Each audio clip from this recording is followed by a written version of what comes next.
Hi, my name is Eric Purcell, and this is my presentation on cochlear implants. When discussing the invention of cochlear implants, we must take ourselves back to the 1790s, when Alessandro Volta, the inventor of the electric battery, was the first person to ever use electricity in an attempt to hear.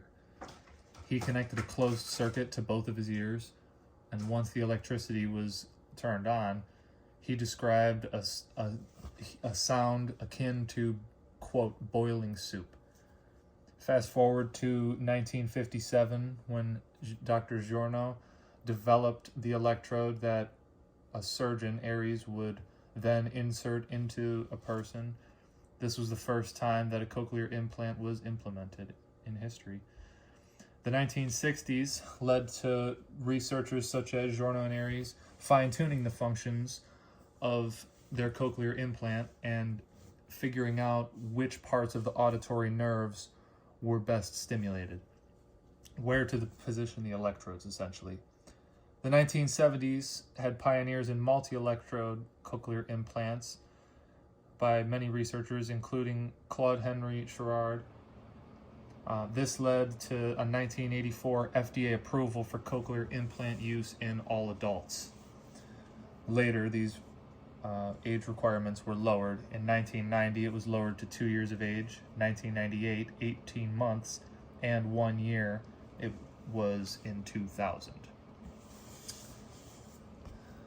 This brings me to talking about the candidacy requirements for cochlear implants. As I said before, 1984, 1985 was the FDA approval for cochlear implants, and back then, everybody that had a cochlear implant must have had complete bilateral hearing loss, which means no ability to hear, and they must also have already developed the ability to speak prior to becoming deaf. In 1990, individuals who had not had the ability to speak prior to becoming deaf were now eligible for cochlear implants, and as mentioned earlier, the age requirement was lowered. In 1998, the definition for moderate was further expanded into understanding less than 20% of words. Before, you had to have complete bilateral hearing loss. Now, moderate to profound hearing loss was acceptable and a candidate for a cochlear implant. In 2000, as mentioned before, the age requirement was lowered once again, and the definition of moderate was further expanded from 20% of words to less than 30% of words. 2002 again saw the expansion of the definition of moderate. However, this was not the case for people receiving a cochlear implant through Medicare. Presently, most of the new tech has helped with low frequency hearing. People want to preserve whatever low frequency hearing that they have. New systems such as the electronic or things utilizing electronic acoustic stimulation, or EAS, as well as devices utilizing acoustic ear hooks have been developed to help people with a history of noise exposure, children, or people with less profound hearing loss who would like to maintain what little hearing that they have left while still being able to have the assistance of a cochlear implant.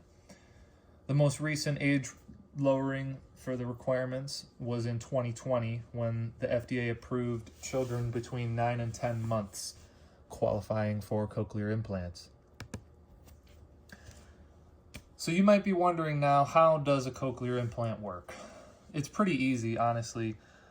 The noise is recognized by an external microphone on the device. The microphone transfers this noise to the transmitter, where the signal is changed, and the auditory signal is converted into an electrical signal. The transmitter then sends the signal to the receiver that is implanted on the individual. The transmitter is removable. That's the part that gets recharged. The receiver is permanently inside. The receiver then sends this signal to electrodes implanted in the cochlea, and from there, it is all natural hearing. The cochlea interprets this as noise, just as it would with the hairs that are present in hearing people. It sends these signals to your brain and you hear. While cochlear implants might seem perfect to some, there are still possible downsides. The loss of all residual hearing is a risk that many are afraid of. However, devices like the EAS and the acoustic ear hook are being developed recently to help combat this. There is also a chance of meningitis. However, it is very slight, 1 in 1,000, as well as a 5% chance of the device needing maintenance over the years, it being faulty, worn out, broken, old, that you need to go in for surgery again. And as with any surgery, there's a risk of infection as well as other surgical complications. Specifically, a loss of balance is included, facial paralysis, because it is a surgery on your head. In addition to this, people cite reasons for not wanting cochlear implants. It might be lifelong follow-up appointments to maintain the cochlear implant, and the fact that there is going to be a large external device that has to be removed when showering, swimming, doing countless activities. However, cochlear implants still will give the ability to hear to people that have them, to hear phone calls from loved ones, to hear music, to hear TV and movies without closed captionings. And according to Cochlear.com, there still is a minimal risk of complications. There's been almost 40 years of FDA approval and 66 years since the first model. So there's been plenty of time to perfect things.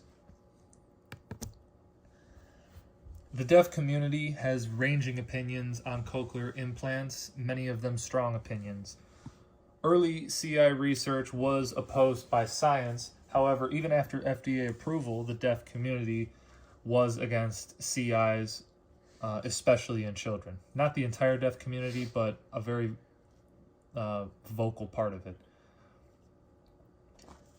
Most of the fears in the community, they claim that cochlear implants are a quote-unquote fix for a problem that does not exist, being deafness. They say that assimilation into hearing culture through cochlear implants threatens deaf culture, threatens the existence of deaf culture.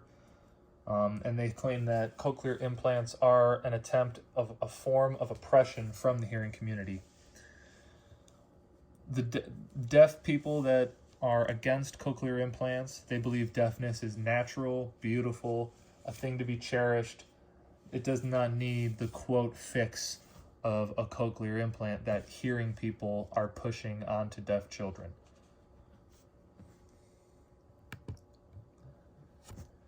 And these are my references. Thank you for watching my presentation.